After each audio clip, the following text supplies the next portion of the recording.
الله الرحمن الرحيم. الحمد لله رب العالمين، والصلاة والسلام على سيد الأنبياء والمرسلين وعلى آله وأصحابه أجمعين، أما بعد. فأعوذ بالله من الشيطان الرجيم. بسم الله الرحمن الرحيم.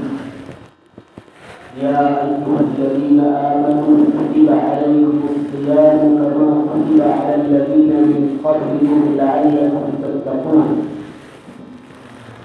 صدق الله العظيم. محترم سامعین، پچھلے دنوں میں میں نے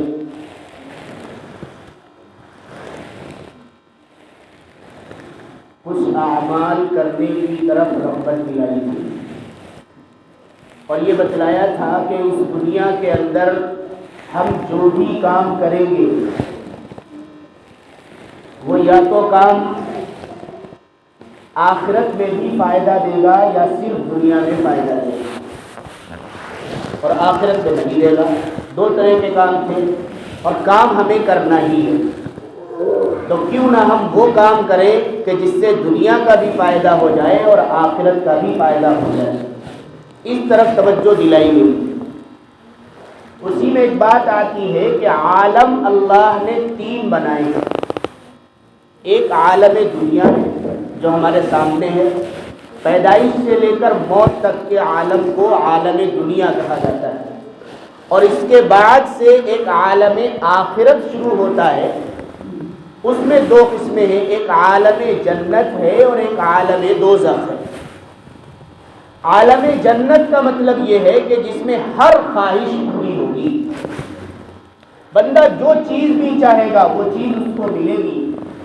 دل میں یہ خیال آئے گا جنت کے اندر کہ مجھے سیب ملے، مجھے سیب کا جوس ملے، مجھے انگور ملے، یا اور بھی دیگر چیزیں، جس کی بھی خواہش بندے کے ذہن میں آئے گی وہ چیز اللہ رب العزت کی والجلال فوراً اس کے سامنے پیش کر دے گی۔ جس میں ہر خواہش پوری ہوتی ہے اس کا نام عالم جنت ہے۔ اور دوسرا جو عالم ہے عالم دوزخ، جس میں ہر چیز خواہش کے خلاف ہوگی۔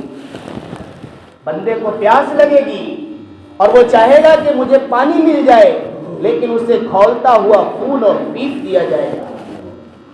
بندے کو پسینہ آئے گا، وہ سمجھے گا کہ کہیں آرام اور راحت کی کوئی چیز اور سکون کی کوئی جگہ مل جائے، تو اسے آگ سے تپایا جائے گا۔ بندہ یہ چاہے گا کہ ہم کسی بھی طرح کے تھوڑی سی دیر کے لیے چین اور سکون کی زندگی گزار لیں، تو اس سے زیادہ مشقت کی زندگی اس کو دی جائے گی۔ یہ عالم دوزخ۔ تو ایک طرف عالم جنت ہے جس میں ہر خواہش پوری ہو رہی ہے، اور دوسری طرف عالم دوزخ ہے جس میں ہر چیز خواہش کے خلاف ہو رہی ہے۔ اور ان دونوں کو دیکھتے ہوئے ایک جو عالم دنیا ہے اس میں کبھی تو راحت ہے اور کبھی تکلیف اور مشقت ہے۔ اللہ رب العزت کی والجلال کا یہ نظام ہے کہ اگر کسی کو ہر چیز خواہش کے مطابق ہی مل جاتی تو وہ شخص دوسروں کی تکلیفوں کو نہیں پہچان سکتا تھا۔ وہ شخص تکلیف کسے کہتے ہیں، صبر کسے کہتے ہیں، تحمل اور برداشت کسے کہتے ہیں، وہ شخص نہیں پہچان سکتا تھا۔ لیکن اگر کوئی شخص صرف تکلیفوں میں مبتلا کر دیا جائے تو وہ شخص آرام، چین، سکون، اللہ کی نعمتوں کو نہیں پہچان سکتا تھا۔ وہ اللہ کے رحم و کرم کے معاملے کو نہیں بھاپ سکتا تھا۔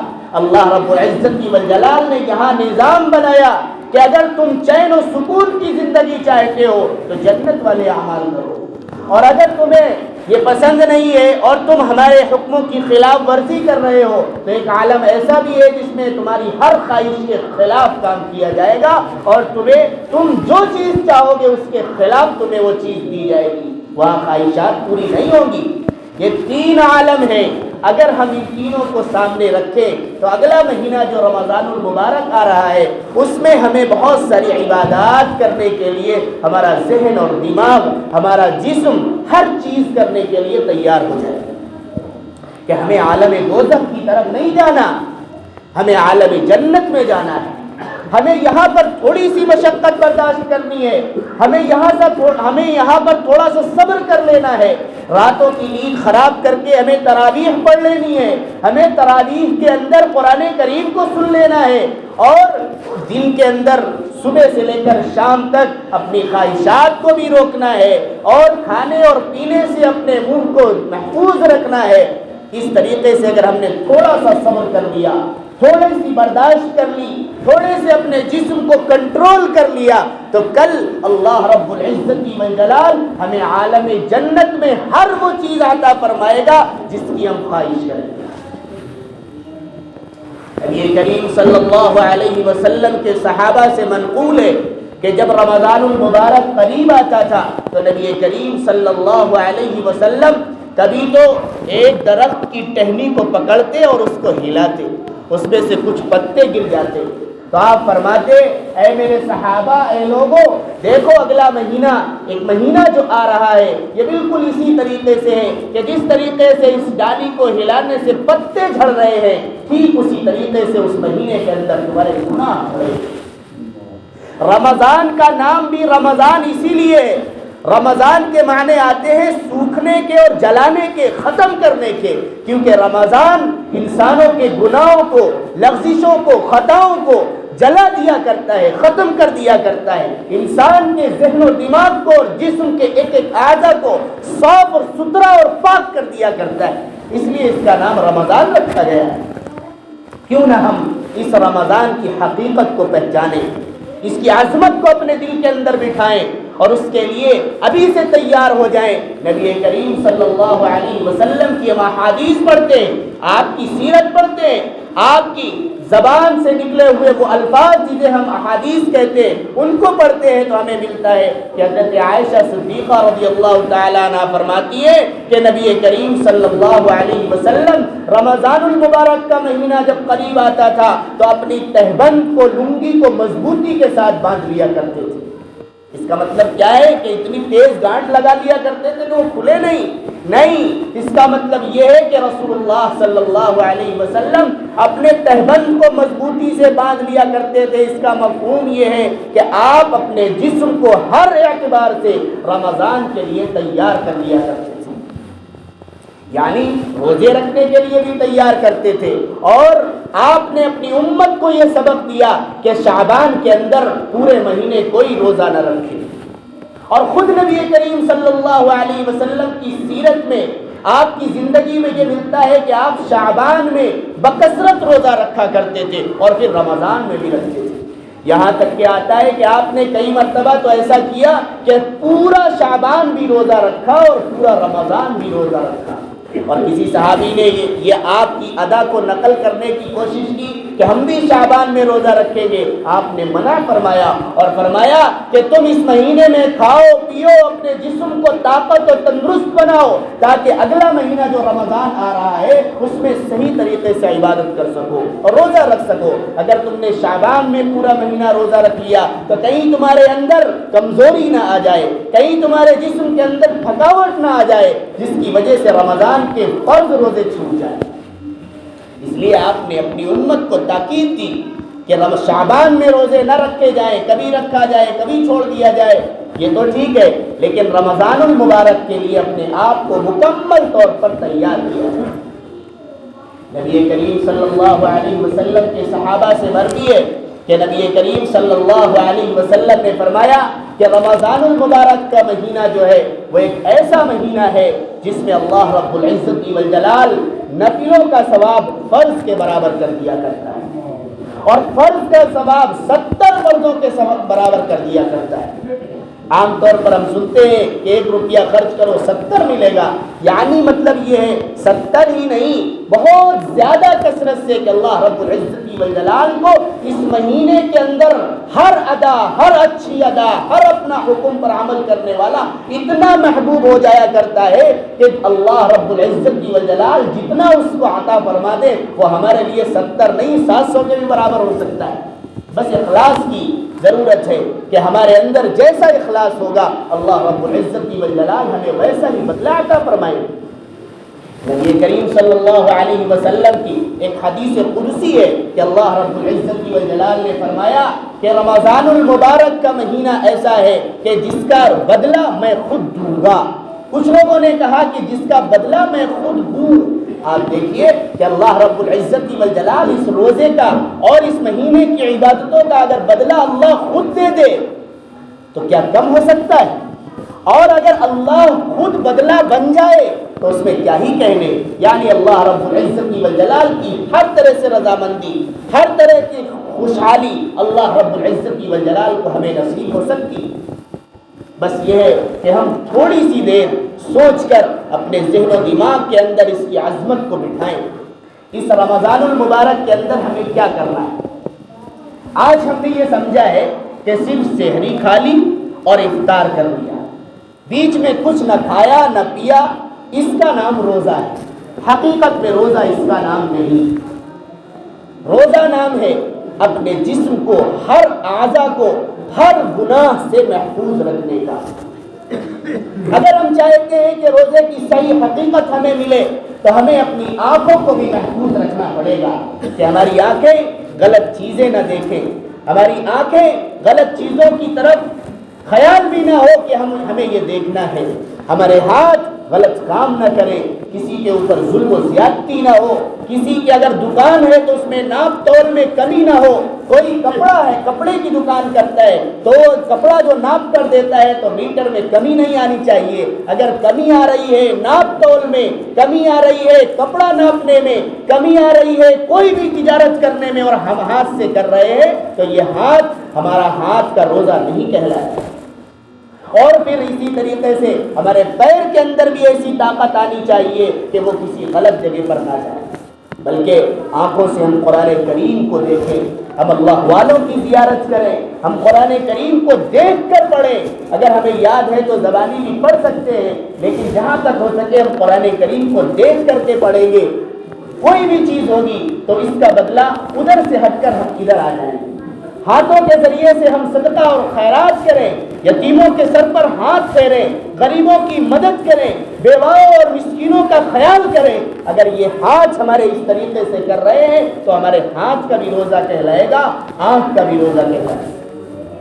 ہمارے پیروں کے ذریعے سے نہ کہ ہم رمضان المبارک کے اندر تراویح پڑھ لی اور پھر اس کے بعد ان پیروں سے چل کر گناہوں کی جگہ پر جا رہے ہیں، گناہ کرنے کے لیے دوڑ رہے ہیں، یہ کام ہمارے پیروں کا روزہ نہیں کہلائے گا، بلکہ ہونا یہ چاہیے کہ ان پیروں کے ذریعے سے ہم مسجد تک چل کر جائیں گے، ہم کسی غریب کی مدد کرنے تک جائیں گے۔ اگر ہمیں یہ پتہ چل جائے کہ ہم تو سحری بھی کھا رہے ہیں، ہم روزہ بھی رکھ رہے ہیں، افطار بھی شاندار طریقے سے کرتے ہیں، آگے ہم اپنے کپڑے بھی بنا رہے ہیں، آگے خوشی آئے گی، عید کا دن آئے گا، اس میں ہم سب اپنے بچوں اور اہل و عیال کے ساتھ مل کر کے خوشی منائیں گے، لیکن ہمارا ایک بھائی ایسا ہے، ہمارا ایک پڑوسی ایسا ہے، ہمارا ایک رشتہ دار ایسا ہے جس کے اندر اتنی گنجائش اور وسعت نہیں ہے، جس کے پاس اتنا روپیہ اور پیسہ نہیں ہے، مال نہیں ہے، جس کی وجہ سے وہ صحیح طریقے سے سحری کر سکے، صحیح طریقے سے افطار کر سکے، صحیح طریقے سے اپنے جسم کے اوپر اپنے بیوی اور بچوں کو کپڑا پہنا سکے،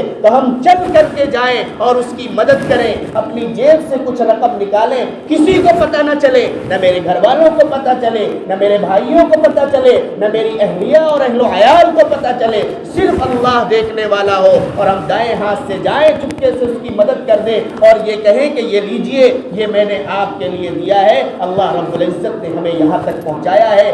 یقین جانیے یہ آپ کا ریاکاری سے بچتے ہوئے کچھ اللہ کی راہ میں غریب کی مدد کر دینے میں، اللہ کی راہ میں خرچ کر دینے میں وہ ثواب ملے گا جو 70 گنا نہیں بلکہ 700 اور 7,000 گنا تک بھی پہنچ سکتا ہے۔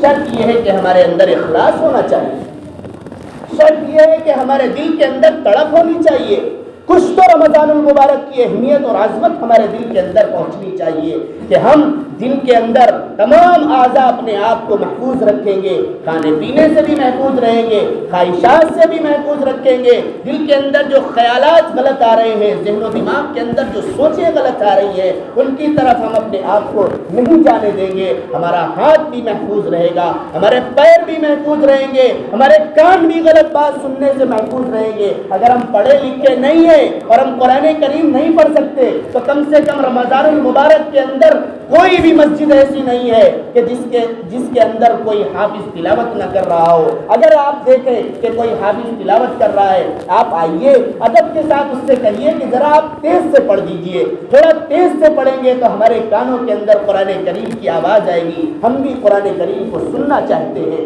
تو کیوں نہ ہم اگر پڑھے لکھے نہیں ہیں، قرآن کریم کی تلاوت نہیں کر سکتے، تو کیا کچھ دیر بیٹھ کر قرآن کریم کو سنجیدگی کے ساتھ اللہ کا کلام سمجھتے ہوئے سن نہیں سکتے ہیں؟ اگر ہم اپنے آپ کو تیار کریں تو یقیناً یہ کام بھی کر سکتے ہیں۔ تو ہمیں یہ کام کرنا چاہیے۔ 11 مہینے ہم نے کس حالت میں گزارے ہیں، ہمارا ایک ایک لمحہ اگر ہم تھوڑی دیر بیٹھ کر غور و فکر کر کے سوچیں اور سمجھیں تو ہمیں پتہ چلے گا کہ ہم نے کیا کیا ہے، کون سی ایسی گھڑی آئی، کون سا ایسا موقع ہمارے پاس نہیں آیا جس میں ہم نے اللہ رب العزت والجلال کی نافرمانی نہ کی ہو۔ ایک مہینہ یہ ایسا آیا ہے جس میں اللہ کو راضی کرنا۔ ایک حدیث ہے، فضائل اعمال پڑھی جاتی ہے بار بار جب رمضان المبارک کا مہینہ آتا ہے یا فضائل رمضان کی جب اس میں بات آتی ہے تو اس میں ایک حدیث ہے، نبی کریم صلی اللہ علیہ وسلم ایک مرتبہ جمعہ پڑھانے کے لیے مسجد کے منبر پر تشریف لاتے ہیں اور اس وقت آپ پہلی سیڑھی پر جب قدم رکھتے ہیں تو آپ کہتے ہیں آمین، دوسری سیڑھی پر قدم رکھتے ہیں تو کہتے ہیں آمین، تیسری سیڑھی پر قدم رکھتے ہیں تو آپ کہتے ہیں آمین۔ نماز پڑھا کر آپ جاتے ہیں، صحابہ پوچھتے ہیں کہ آج میں نے آپ سے ایک ایسی چیز دیکھی ہے جو اس سے پہلے کبھی نہیں دیکھی تھی۔ تو نبی کریم صلی اللہ علیہ وسلم فرماتے ہیں کہ ہاں، آج جبرائیل میرے پاس آئے تھے اور جب میں پہلی سیڑھی پر چڑھا تھا تو آپ نے فرمایا تھا کہ ہلاک اور برباد ہو جائے، نہ خاک آلود ہو جائے اس شخص کی جس کے سامنے رمضان المبارک کا مہینہ آئے اور وہ اپنی بخشش نہ کرا۔ سوچنے کا مقام ہے کہ حضرت جبرائیل دعا کر رہے ہیں، بد دعا دے رہے ہیں، کیا جبرائیل کی بد دعا کم ہے؟ اور پھر نبی کریم صلی اللہ علیہ وسلم جو ساری کائنات میں اللہ کے سب سے زیادہ محبوب ہیں، جن کے وسیلے میں یہ پوری کائنات بنی ہے، وہ اس بد دعا پر آمین کہہ رہے ہیں۔ آپ بتلائیے کیا وہ بد دعا قبول ہونے میں کوئی شک باقی رہ سکتا ہے؟ یقیناً اگر کسی کو اس رمضان المبارک کے مہینے میں عبادت کرنے میں، روزہ رکھنے میں، تراویح پڑھنے میں، ذکر و اذکار کرنے میں اور اللہ کے راستے میں خرچ کرنے کی توفیق نہ ملی تو ہمیں اپنے گریبان کو جھانکنا چاہیے کہ کہیں ہم ایسا تو نہیں کہ اس دنیا کے اندر وہ نبی کریم صلی اللہ علیہ وسلم کی جس بد دعا پر آمین کہی تھی اس کے ہم مستحق تو نہیں بن گئے۔ دوسری سیڑھی پر جب آپ نے قدم رکھا تو فرمایا ہاں، جبرائیل نے ایک بد دعا وہ بھی کی کہ نہ خاک آلود ہو جائے، ہلاک و برباد ہو جائے وہ شخص جس کے سامنے نبی کریم صلی اللہ علیہ وسلم کا تذکرہ ہے اور وہ مجھ پر درود نہ لکھے۔ اس لیے جب کبھی بھی نبی کریم صلی اللہ علیہ وسلم کا تذکرہ آئے تو صلی اللہ علیہ وسلم ایک بار ضرور کہنا چاہیے۔ اور تیسری بد دعا یہ ہے کہ جبرائیل علیہ السلام نے فرمایا کہ جب تمہارے والدین میں سے دونوں یا کوئی ایک بڑھاپے کو پہنچ جائیں، ان کی خدمت کر کے کوئی اپنے آپ کو جنت کا مستحق نہ بنا سکے، ایسا شخص بھی ہلاک اور برباد ہو جائے۔ یہ 3 بد دعائیں۔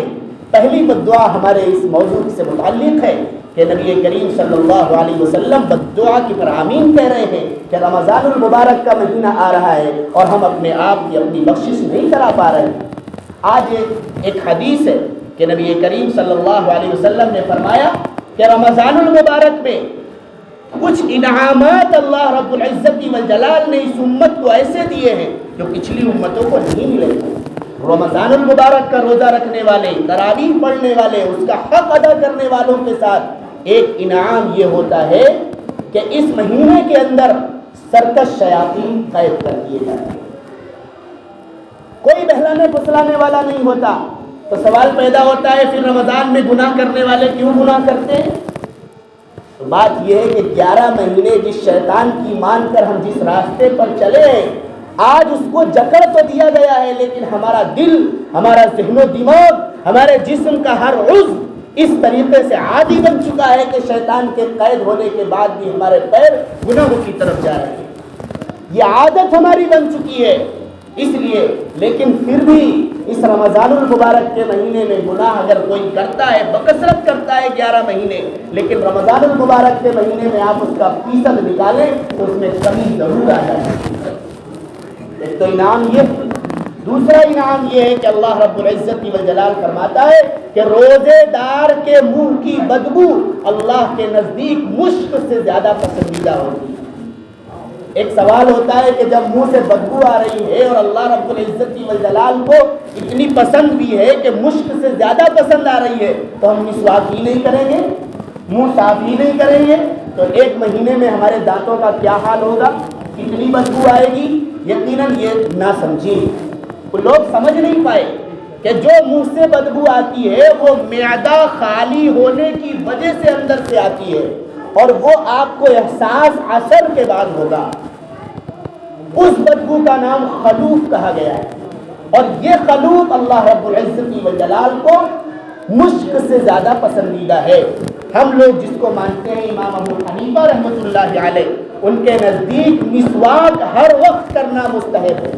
دانتوں کی بدبو مراد نہیں ہے، منہ میں لگے ہوئے لعاب کی بدبو مراد نہیں ہے، بلکہ پیٹ خالی رہنے کی وجہ سے، معدے سے ایک ڈکار آنے کی وجہ سے عصر کے بعد اب تقریباً اس کا ہمیں جائزہ لینا چاہیے، اور ہم خود محسوس کریں گے کہ ایک بدبو اندر سے عجیب سی آتی ہے، وہ اللہ کے نزدیک مشک سے زیادہ پسندیدہ ہے۔ اس لیے ہم مسواک کریں، مسواک تو کرنا اور دانتوں کی صفائی، منہ کی صفائی کرنا یہ الگ سنت ہے، اس مشک کی جو پسندیدگی ہے اس میں کوئی فرق نہیں آئے گا۔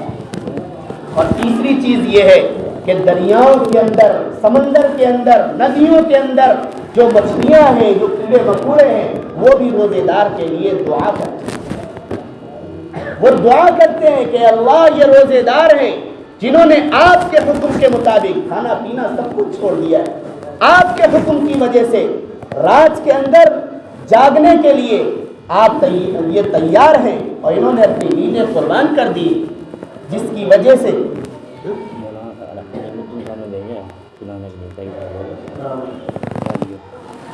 تو اس کے اندر یہ دعائیں کیا کرتی ہیں، اللہ رب العزت والجلال ان کی دعا قبول کرتا ہے۔ اور چوتھی چیز یہ ہے کہ اس روزے دار کے لیے جنت کو سجا دیا جاتا ہے، مزین کر دیا جاتا ہے۔ اور پانچویں چیز یہ ہے کہ روزے دار کے لیے جب یہ روزے دار ہیں اور یہ روزہ رکھتے ہیں، آخری دن آتا ہے تو پھر اللہ رب العزت والجلال ان کی مغفرت کا وعدہ کر دیا کرتے ہیں فرشتوں کی مجلس میں، اور یہ کہتے ہیں کہ فرشتوں تم گواہ ہو، ہم نے ان تمام کی مغفرت فرما دی۔ اس سے پہلے کا چھوٹا سا ایک واقعہ ہے کہ اللہ رب العزت والجلال اپنے فرشتوں سے پوچھتے ہیں، اے فرشتوں یہ بتلاؤ جس مزدور نے پوری مزدوری کر دی ہو، پورا کام کر دیا ہو، اس کی کیا مزدوری بنے گی؟ تو اس وقت وہ کہتے ہیں کہ اللہ رب العزت والجلال یہ بندے ہیں، انہوں نے آپ کا حکم مانا ہے، یہ آپ سے صرف مغفرت چاہتے ہیں، جنت مانگتے ہیں، جہنم سے خلاصی چاہتے ہیں، آپ ان کی مغفرت کر دیجئے۔ اس وقت اللہ رب العزت والجلال فرماتا ہے فرشتوں تم گواہ رہو، ہم نے ہر شخص کی مغفرت کر دی۔ تو کیوں نہ ہم اس مہینے کی قدردانی سمجھیں، اپنے دل کے اندر اس کی عظمت کو بٹھائیں، اور ایک ایک لمحہ اس کو قدر کی نگاہ سے دیکھتے ہوئے کوئی لمحہ ایسا نہ جانے دیں جس میں اللہ رب العزت والجلال کے حکم کی خلاف ورزی ہو جائے۔ اپنے جسم کے ہر عضو کو محفوظ رکھیں۔ دوسری بات یہ ہے کہ بعض حضرات تراویح پڑھنے کے اندر ایسی مسجد یا ایسی جگہ ڈھونڈتے ہیں جس میں 7 دن میں قرآن پورا ہو جائے، 10 دن میں قرآن پورا ہو جائے۔ تراویح کے اندر 2 سنتیں، ایک سنت یہ ہے کہ پورا قرآن تراویح کے اندر سننا یا سنانا، اور دوسری بڑی سنت یہ ہے کہ پورا رمضان چاند دیکھ کر شروع کرنا اور چاند دیکھ کر بند کرنا، یہ پورے 29 راتیں یا 30 راتیں 20 رکعت تراویح پڑھنا، یہ بڑی سنت ہے۔ لیکن ہم 10 دن کی، 7 دن کی، 15 دن کی سن کر کے سمجھتے ہیں ہمارا حق ادا ہو گیا اور بقیہ سنتیں ختم ہو گئی۔ کچھ لوگ تاجر ہیں، تجارت کرتے ہیں، دکاندار ہیں، وہ سمجھتے ہیں کہ ہم روزانہ اس پر عمل نہیں کر سکتے، تو ان کے لیے یہ ہے کہ آپ کہیں پر بھی 15 دن، 10 دن، 7 دن کی تراویح سن لیں، بقیہ آپ جہاں پر بھی جائیں، تجارت کرنے جا رہے ہیں، مال لینے جا رہے ہیں، وہی تراویح پڑھ لیجیے، اور اس طریقے سے پڑھ کر کے پورا رمضان آپ تراویح کی اس سنت کو ادا کر سکتے ہیں۔ لیکن آج ایک چیز اور آئی ہے ہمارے سامنے کہ ہم اپنے مقتدی حضرات کی بات زیادہ ہے، امام پڑھانا چاہتا ہے کہ ہم صحیح اور صاف دھیرے دھیرے پڑھا لیں، لیکن ہم سب یہ کہتے ہیں کہ ہمیں تیز والا چاہیے، سپر فاسٹ والا چاہیے، تیز رفتار والا چاہیے۔ یقین مانیے قرآن کریم کی تلاوت کے بارے میں یہ بات بھی آتی ہے کہ جس کا قرآن کریم صحیح طریقے سے ادائیگی کے ساتھ نہ پڑھا گیا، نہ سنا گیا، تو پھر وہ قرآن کریم کی تلاوت کو ایسے ہی پھینک دیا جاتا ہے، ایسے ہی چھوڑ دیا جاتا ہے۔ پھر کیا فائدہ ہے ایسی عبادت سے؟ تو تھوڑی سی دیر 10-15 منٹ اور بڑھا کر کے ہم آہستگی سے اپنے امام سے کہیں کہ آپ اتنی رفتار سے پڑھیے کہ کوئی بھی حرف کٹنے نہ پائے، کوئی بھی مد غنہ اخفا نہ کٹنے پائے۔ مولانا ابرار الحق صاحب نور اللہ برقدہ فرماتے تھے کہ آپ یہ بتلائیے کہ آپ کا جو چہرہ ہے اللہ رب العزت و جلال نے کتنا خوبصورت بنایا ہے، ناک کو اپنی جگہ پر لگایا، کان کو اپنی جگہ پر لگایا، ہونٹ کو اپنی جگہ پر لگایا۔ اگر کوئی اس کے کان کو، ناک کو، ہونٹ کو کاٹ دے تو کتنا خوبصورت لگے گا؟ خوبصورت لگے گا؟ نہیں، یقیناً وہ بدصورت لگے گا۔ اسی طریقے سے قرآن کریم کے حروف کی ادائیگی، حلق سے نکالنا، مد غنہ اخفا کرنا، یہ تمام چیزیں قرآن کریم کے ناک، کان، آنکھ ہیں۔ اگر ہم مد غنہ اخفا کو چھوڑ دیں گے تو پھر بھونڈا اور بدصورت کلام ہو جائے گا جو اللہ کے یہاں قابل قبول نہیں ہے۔ اسی طریقے سے ہمیں یہ چاہیے کہ جو باتیں ہمارے سامنے آئی ہیں اس پر عمل کرنے کے لیے اپنے آپ کو تیار کریں گے، اور رمضان المبارک کا خواہ دن ہو خواہ رات ہو کسی بھی طریقے سے گناہ سے قریب بھی نہیں جائیں گے، اور اپنے جسم کے ہر عضو کو اپنے پاس آنے کے لیے، عبادات کے لیے، مسجد میں آنے کے لیے، تلاوت کرنے کے لیے، غریبوں کی مدد کرنے کے لیے تیار کریں گے۔ اللہ رب العزت والجلال کہنے سننے سے زیادہ عمل کی توفیق مرحمت فرمائے۔